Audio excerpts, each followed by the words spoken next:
We're about to begin by singing together. Can we bring the house lights down just a little bit? But not so much that people can't see to sing. That's always the magic of Solstice. Welcome. Will you be able to see? No, not now.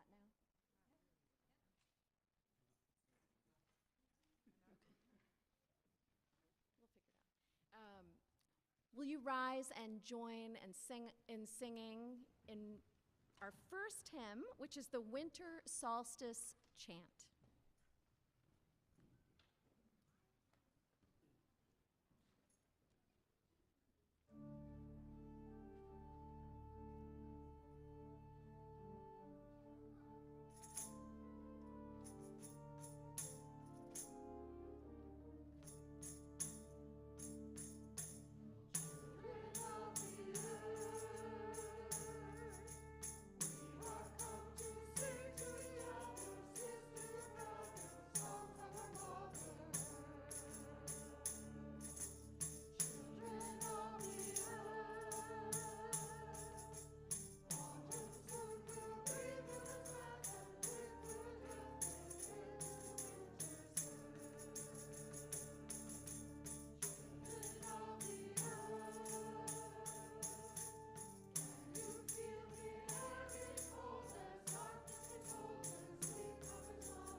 Good evening, friends.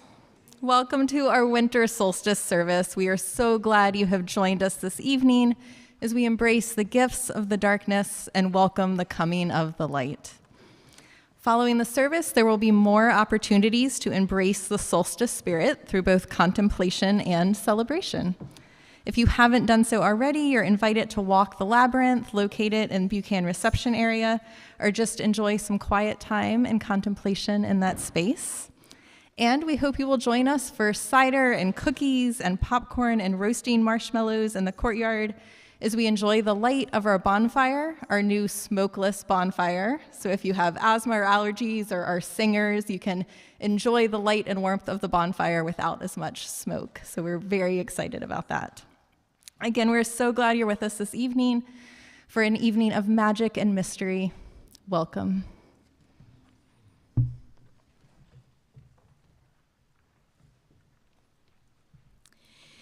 And I'll just share one note with our AV team, without whom nothing could make it, to those who are online.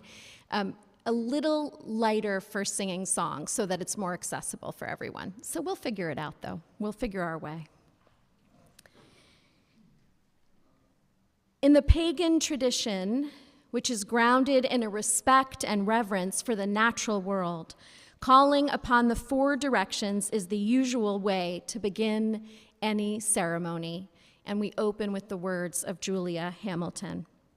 Each direction is associated with an element of the natural world and represents some part of our human nature as well. The directions are not seen as separate or isolated, but rather as a part of the interdependent system that makes up the world.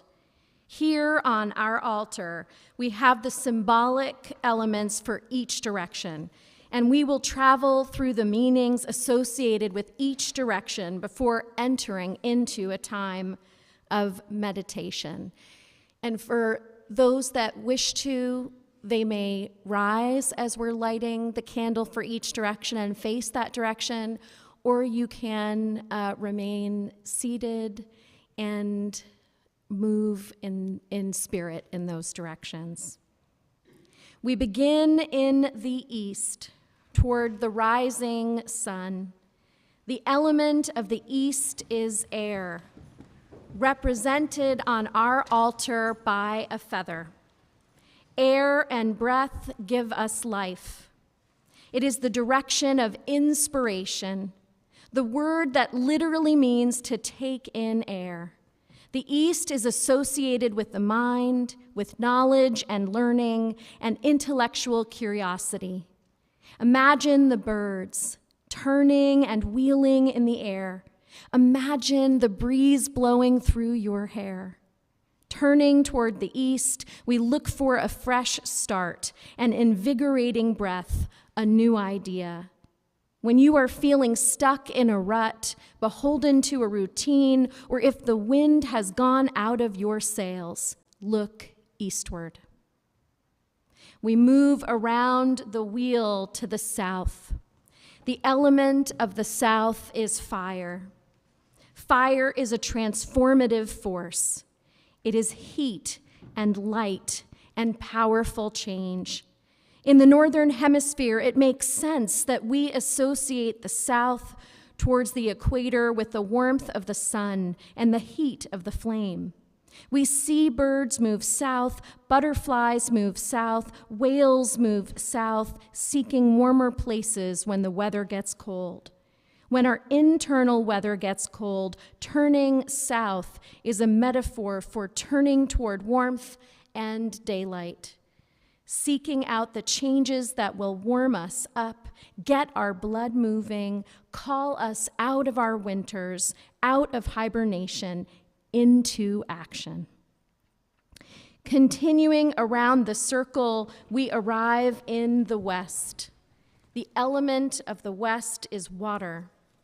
And here on our altar, we have some water symbolizing the way we come together in our community as individual drops joining into a mighty river.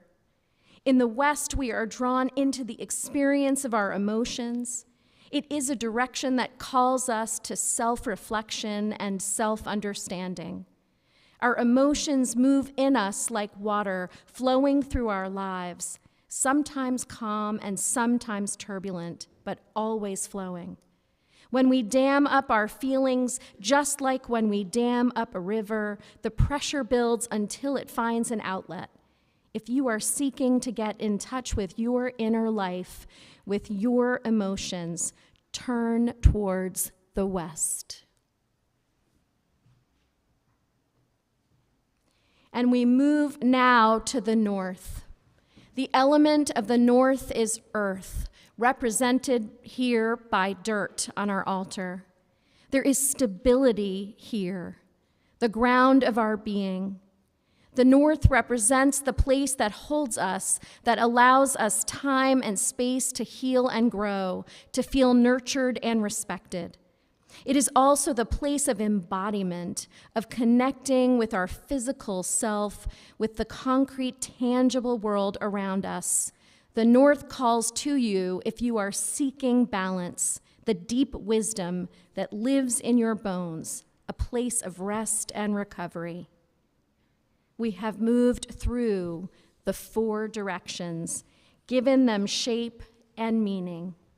East, air, breath, and inspiration. South, fire, transformation, and action. West, water, feeling, and reflection. And north, earth, balance, and wisdom. Now I invite you to turn toward the direction that calls to you today.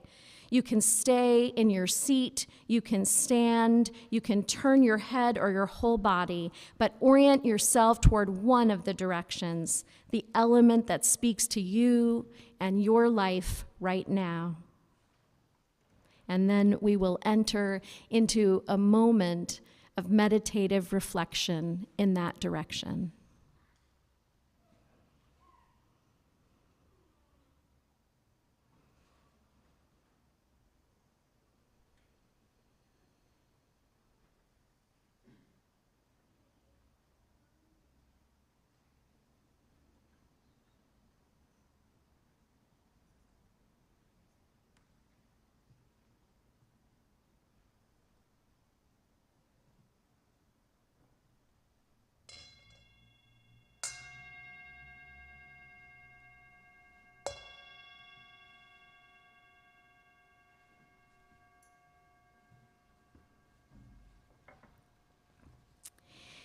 And before the choir sings for us, let us light our chalice in the center of our wreath to represent the light our gathered community brings to this long night.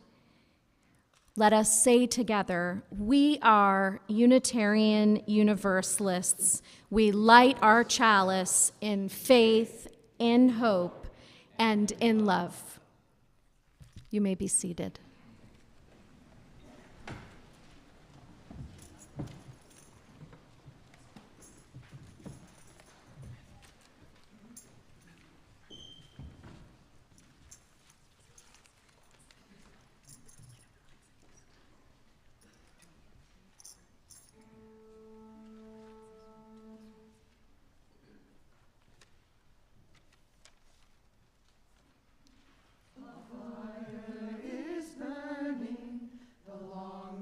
Draws near.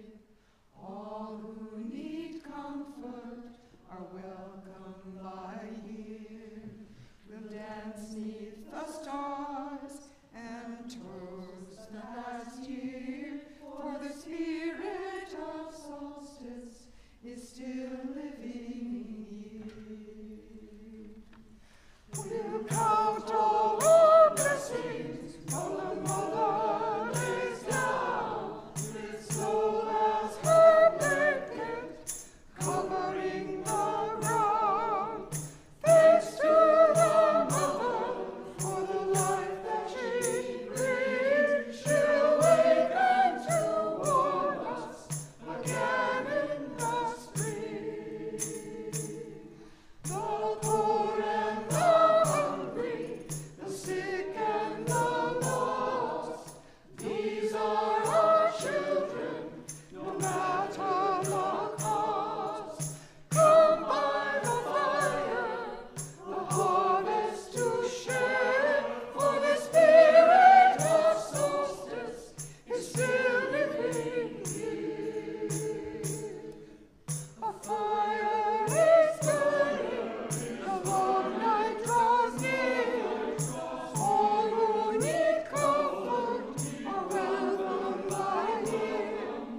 We'll dance neath the stars and toast the past year, for the spirit of solstice is still living here. The spirit of solstice is still living here.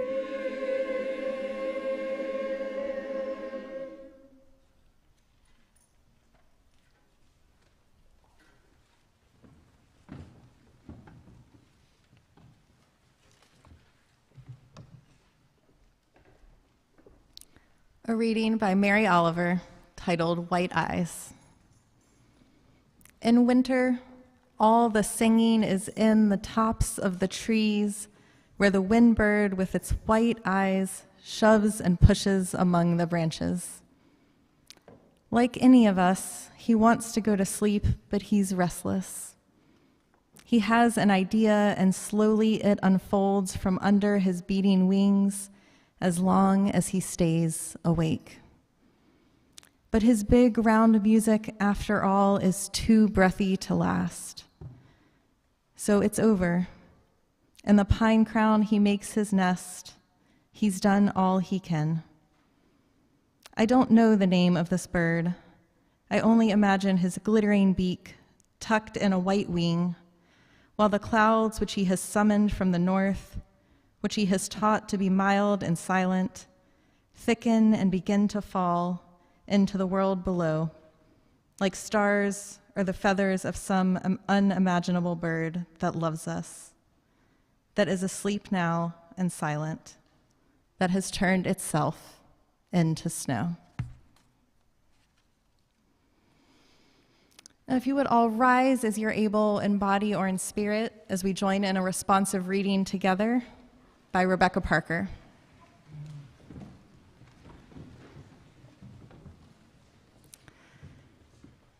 Perhaps for a moment, the typewriters will stop clicking, the wheels stop rolling, the computers desist from computing, and a hush will fall over the city.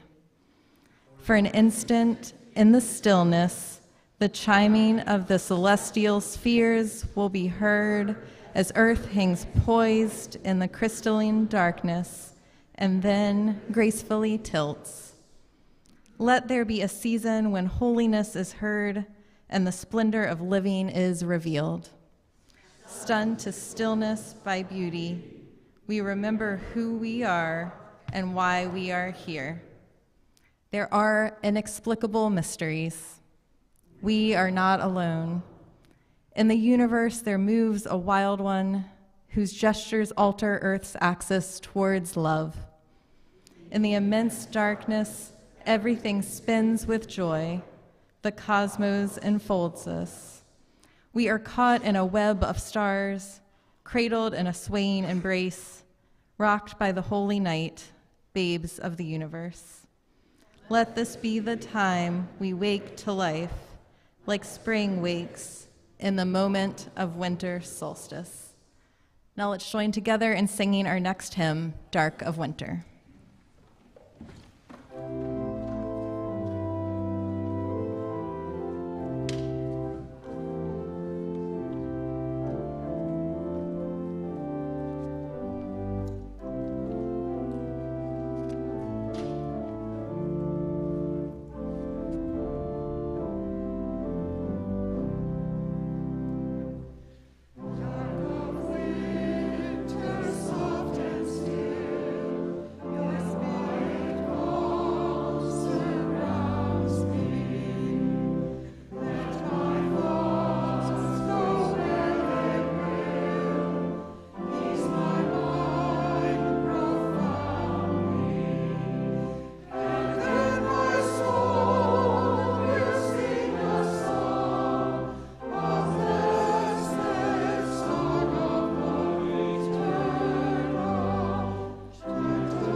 And now we continue with a ritual we brought to this service last year. The winter solstice is a threshold time. The word solstice is derived from the Latin, meaning the sun stands still. Tonight is a pause after the autumn's long journey into darkness, before our days begin to lengthen. Both the dark and the light bring their own lessons and gifts, and tonight we rest between them and take stock of our lives. What do we need to leave behind in the old year? What do we want to carry forward into the new? Celtic poet and philosopher John O'Donohue has this to say about thresholds. Like spring secretly at work within the heart of winter, below the surface of our lives, huge changes are in fermentation. We never suspect a thing. Then, with the grip of some long, enduring winter, mentality begins to loosen. We find ourselves vulnerable to a flourish of possibility, and we are suddenly negotiating the challenge of a threshold. At any time, you can ask yourself, at which threshold am I now standing? At this time in my life, what am I leaving? Where am I about to enter? What is preventing me from crossing to the next threshold? What gift would enable me to do it? A threshold is not a simple boundary. It is a frontier that divides two different territories, rhythms, and atmospheres. Indeed, it is a lovely testimony to the fullness and integrity of an experience or a stage of life that it intensifies towards the end into a real frontier that cannot be crossed without the heart being passionately engaged and awoken. At this threshold, a great complexity of emotions may come alive: confusion, fear, excitement, sadness, hope. This is one of the reasons such a vital crossing was always clothed in ritual. It is wise in your own life to be able to recognize and acknowledge key thresholds, to take your time, to feel all the varieties of presence that accrue there, to listen inward with complete attention until you hear your inner voice calling you forward. The time has come to cross. To that end, I invite us into a threshold ritual this evening, one that meaningfully invokes some of the elements that we called on in our opening: water representing feeling and reflection, and fire representing transformation and action. With the paper and pencil that you received, I invite you to write a word or a brief phrase signifying what you hope to leave behind as we cross this threshold into a new season. And when you are ready, you can form two lines and approach the altar table and drop the dissolvable paper into the bowls of water surrounded by candles. And if you'd like, you can raise your hand and one of our ushers will bring your paper forward for you. And then I invite you to take one of the blessings that Danielle has prepared in exchange. Let the words of the blessing guide you through this threshold moment. Let the stillness of this long night carry you as you wait to see just what is getting ready to bloom and blossom on the other side.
Deep thanks to our Solstice choir and to Garrett Bond.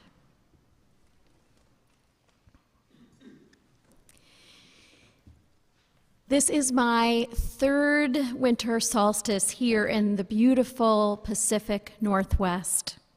When I first moved here 2 years and a few months ago, I worried about what would happen spending less time in the sunlight. And to be honest, everyone in the Northeast seemed to be worried about this change. Now, there are some things worth worrying about, like getting enough vitamin D and such, but this year I have flipped the question. What would happen if I spent more time embracing moonlight and darkness?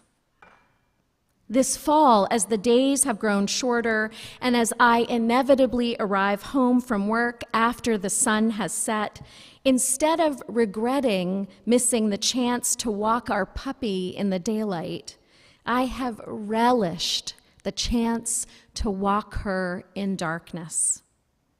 At first, I was carrying a flashlight or a very bright solar lantern to be able to see better. But then I felt I was missing out on what I might learn moving through our neighborhood, trusting in what the dark might hold. Now, it is important when crossing streets or walking where there are no sidewalks to be able to be seen by cars, so I did purchase some safety lights to be attached to jackets and to our pup when needed. But the light given off is much, much dimmer. I am becoming more and more conscious of how our neighborhood's landscape shifts in the waxing and the waning moonlight each month, and of the striking poses of the moon as it is revealed more and more through the trees in the wake of falling leaves. The other night, we were walking on a block where there is still undeveloped land, where we could hear the hooting of an owl. My family is getting to know the calls of all the creatures in our neighborhood who are out at night. Hello from a jogger who lives there, the hoo-hoo of the night owl here, the barking of a furry friend next door, and the family who lives in the home that when you pass it, light comes flooding forth in such a quantity, it is as if they were trying to stop night. It reminds me that even when we describe a winter solstice service where we are celebrating the longest night, we sometimes frame the purpose as primarily about luring the light back and share the fears that our ancestors may have had, wondering about the mystery of whether the light would ever return. But I think it is our modern day culture who fears being without light, and we who are out of sync with the seasons. It is perhaps even insulting to imagine that there were ever human beings who lived on Earth without noticing the predictability of the waxing of the sun between winter solstice and summer solstice, and the waning of the sun between summer solstice and winter solstice, year after year after year. Before incandescent, fluorescent, halogen, and light-emitting diode electric bulbs, before television sets, computer screens, mobile phones, and switches, if you're a parent, you know I mean a Nintendo Switch, and floodlights to interrupt the night, and many of these things so often emitting the blue light of daylight, our kin only had access to firelight and candlelight. However, if they were here alongside of us, and winter solstice is one of those times that the veil between our world and the world of our ancestors is thought to be thin, ours might say that we seem to only have access to the light of day to guide us and have forgotten the potency of night. While daytime is associated with vision, night is connected with inner vision and creativity. While we often worship in the morning, so many of you testify to an access to a sense of wonder and a depth of spirituality when we worship here together by candlelight at dark. While morning light awakens our bodies and minds to a time of activity, of tending to labor or learning or tending to errands, to-do lists, and exercise, the setting of the sun orients our hearts and our spirits towards a different kind of nourishment, that of relaxation and slumber, of silence and dreaming, or of a hearty meal, or a good story told before bed, or in catching up with someone, or even a walk outside under the stars. We are nourished by the dark and even by the chill of winter, both literally and metaphorically, by what grows in the world and by what grows in us because of the presence of darkness and coldness in our lives. I've shared some about the dark, but what of the blessing of coldness, without which there would not be the miracle of snow falling on our city or on the mountains we can gaze upon, or the miracle of life's resurrection when a beloved gives the final gift of their organs preserved on ice as they travel to have new life in other people's beloveds, or the miracle of beauty that stems from a seed that can only be sown in the darkness and the coldness of winter in a place where sunlight cannot reach. The last time I moved away from what used to be my home base in the Northeast was when I moved for a period of time for my ministerial internship to Tulsa, Oklahoma, a place of plentiful sunshine and lots of heat, maybe even too much heat. But even there, the lessons of embracing the turning of the wheel and the dark half of the year were present. The state tree is the redbud, which you can see on the stole that I'm wearing tonight. An ordination gift from my internship congregation, the redbud is one of those seeds that require cold stratification. The dark and the cold winter ground is what is needed for the seed to germinate and ultimately to grow and flower. It's easy to mistake what happens in winter as a pause in growth that could be skipped. But there are seeds that will never receive what they need and never open to become something nourishing and beautiful without it. On the coming longest night of the year, I invite you to think about what are the seeds that are nourished in you when you embrace the darkness and the chill of winter. Can you imagine turning those blue light emitting screens off sooner in the evening? Can you imagine an occasional, maybe even a weekly practice of living only by candlelight for the night? Can you make time for experiencing the natural night sky without so much light pollution? What might you make room for in your life that is quashed when we act as if we must chase the dark away? May we hold fast to our Unitarian Universalist ancestor, May Sarton's wisdom. Help us to be the always hopeful gardeners of the Spirit who know that without darkness, nothing comes to birth, as without light, nothing flowers. May we be gardeners in the dark. May it be so. Amen. And blessed be, and merry solstice.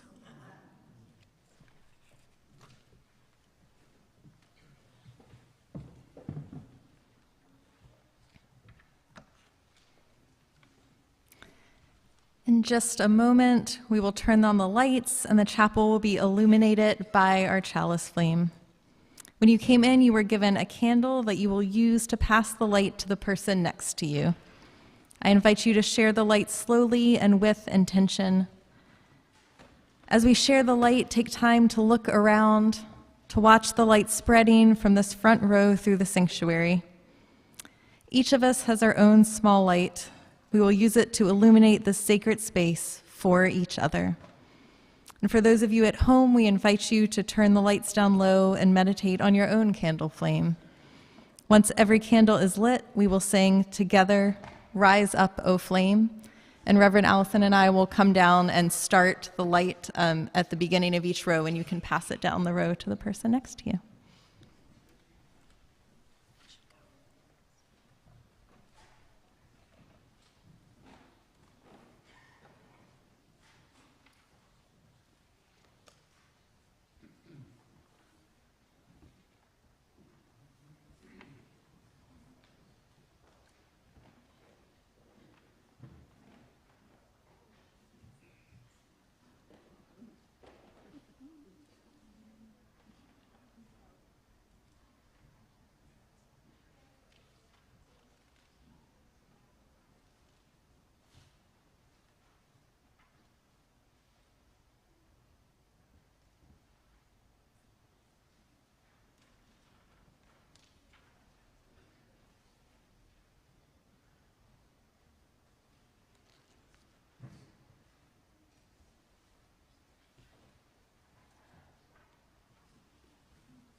let us take a moment to behold the light that we have kindled together here tonight. It is so good to be here with each other at this threshold. Soon we will experience the magic of winter beginning tomorrow night. Let us rise in body or spirit, and we will sing in just a moment, Deck the Halls. Not a Christmas carol, by the way, a very familiar Solstice carol that is also a wonderful thing to sing for Christmas. And following this, again, we remind you that you're invited to join us in the courtyard and the atrium. We have cider and tea. We'll be creating a bonfire from the light of this room. We will have popcorn and marshmallows and starlight cookies. As we prepare to leave this space, let us open our circle. Let us give thanks for the gifts that have come from all directions, spirits of the East, of air and inspiration. We thank you for your blessing tonight, and we release you from this space. Spirits of the South, of fire and transformation, we thank you for your blessing tonight, and we release you from this space. Spirits of the West, of water and reflection, we thank you for your blessing tonight, and we release you from this space. Spirits of the North, of earth and wisdom, we thank you for your blessing tonight, and we release you from this space. I invite you to blow out your candles. Friends, let us embrace this time of cold and winter. For remember, it is amidst the beauty of blackness that we can see the stars. May we embrace darkness even as we embrace the coming of the light.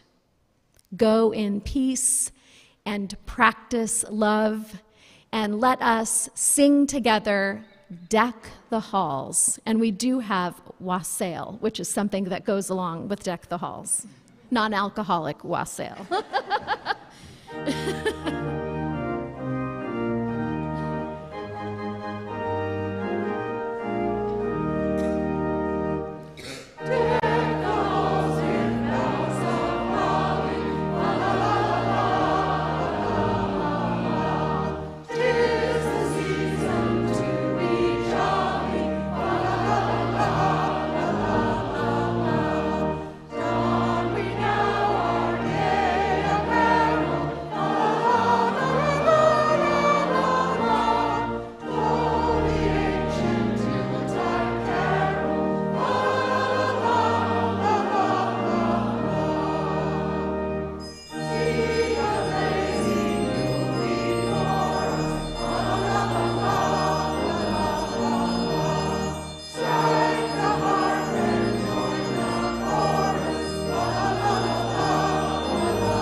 And now we invite you to recess out towards the atrium during our recessional hymn. And one more musician to thank, Joe O'Donnell on the organ. Yes.